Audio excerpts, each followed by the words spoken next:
Right, this is the way I do it. I'm not going to say it's going to work, but we'll try it anyway. So I've got stupid amounts of Delta V. I'm using nuclear engines. I don't know whether you're playing sandbox or not, but you don't have to do it with nuclear engines. There's the ship. I'm playing with quite a lot of mods, so I need space for habitat.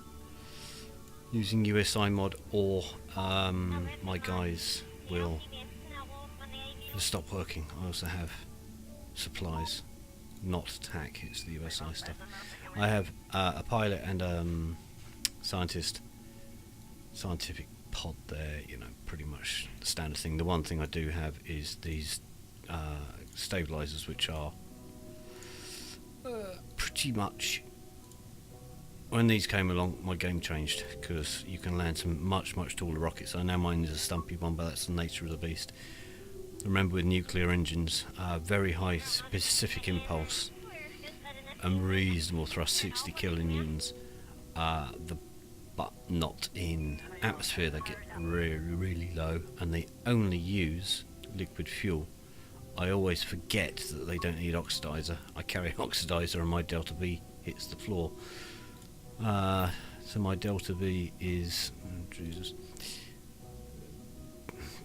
almost 3,000, Jesus. Right, normally the way I'll land, I use a mixture of MechJeb to execute the nodes, but you know, I'm also at 20 kilometers up, where normally I'd be a bit higher, so I don't know how well this is going to work, but we'll try it. So what I'm going to do is I'm going to add a maneuver, and I'm going to land. I'm going to point it at a place roughly where I want to land. So when I land here, I'm going to overshoot, even though there's no atmosphere. I'm going to overshoot because I'm going to create another maneuver node around here. So we're going to execute that, chat. Excuse me.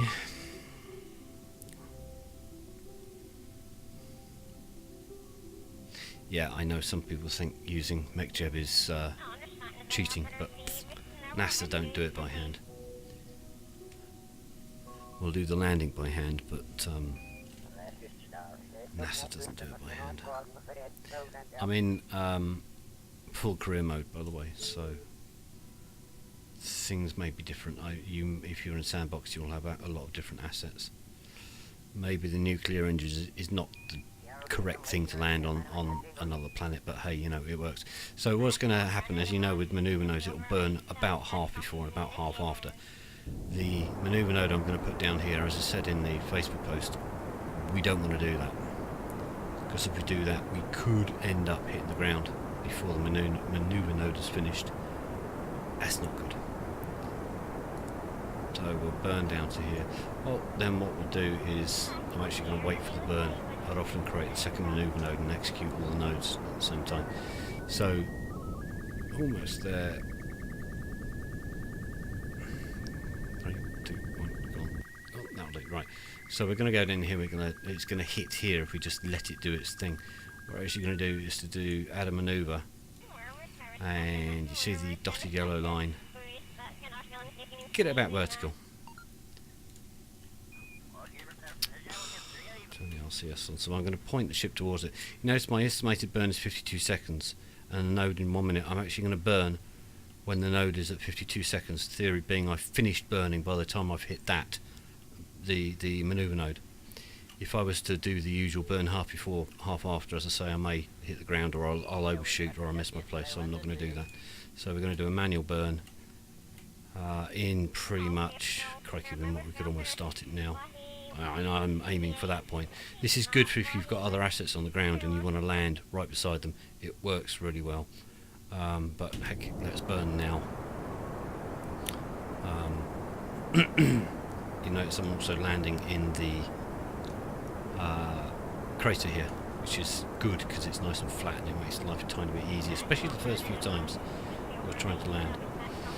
So the goal is, look, node in 38 seconds, estimated burn 38 seconds. So once we get above this point, ignore the debris, once we get above this point, we'll theoretically finish the burn node. Still slightly concerned. Normally I'd do all this from a bit higher. What we need to do when we get down to this point is we need to stop the sideways motion, lateral motion, and control the vertical motion. So I'm going to turn on surface info, which will tell me how far I am above the ground, above average surface level, mean surface level. ASL true is actually, you know, like a, oops, I overshot that. Okay, that'll do. So we're gonna, that was a bit strange, something went wrong there. Anyway, so we go on to surface mode. We're falling straight down. That's brilliant, Jesus. So I'm going to chase the retrograde node a little bit behind it. I'm not worried about surface speed at the moment. I'm still 12 kilometers up. I'm going to chase the surface node and a little bit of burn just to pull that surface node onto the top of the whatever the thing is. Burn a bit more, get on with it. So we'll cut the engines about now. So now we know we're falling vertically, so I'm going to put it on the SAS on retrograde. We can turn that off, and we're falling straight down at that speed. There's no lateral movement because our retrograde thingy, whatever they call it, the pointer, is pointing straight up or straight down. Anyway, crikey, I don't know the terms anymore, but you can see the point. If you look down, you notice I'm not moving sideways because I've got the retrograde into the top of the ball. So we know we're not doing sideways motion. The one thing we're going to start burning now, because I'm slightly concerned about this height. There we go. We're going to start bringing the speed down. After time, you'll actually realise, you'll be able to look at the altitude and the speed, and you'll realise that we're okay. You've got enough thrust to weight ratio to be able to brake you in enough time, he says. So we're going to actually cut that engine now, 3 kilometres. So we've done half our height, and we've killed more than half our speed easily with not even full throttle. So I'm not concerned about hitting the ground. True surface level is the key thing here. Don't look at ASL, because you'll hit the ground before you realise it. So what I'm going to start doing now is bring the speed down to maybe 30 or so. No great rush. Watching the altitude, watching the height. The only thing I'll say is when you land, just before you land, you need to stick it on stability, not on retrograde, because when you hit the ground you stop moving and this pointer will go off there, the ship will try and point towards it, and next thing you'll know you'll be lying on the ground. Not amusing. But I would normally do that maybe 100 metres above the ground just to be on the safe side. Slightly confused about that last node burn that we had. Right, I'm going way too slow here. I should be going a lot faster. 900 metres, 15 metres per second. It's not as efficient as it could be, but it's safe. And these engines don't burn very much anyway. We started with, this is not as flat as I thought it was going to be, 600 metres, 33 metres per second, so we're going to start slowing down again. So now I'm going to let it come down to about 10 metres per second. Which ground is not as flat as I thought it was, but hopefully the nice wide base will make a difference. If you haven't got access to those,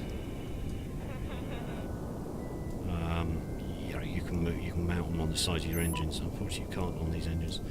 So 7 metres, 65 to go. I'm going to start slowing down. I'm slowing down a bit early, but you get the idea. Can you see that? No, because the surface speed is so low, we've actually started, and it's gone into SAS mode itself, or stability, which is good. Cut the engines. Let the aircraft settle. Because it's still in stability mode, the RCS is on, the SAS is on, it'll try and hold itself upright. It was not a good landing. It should be a lot smoother than that, but you get the idea. I hope that helps. Good luck.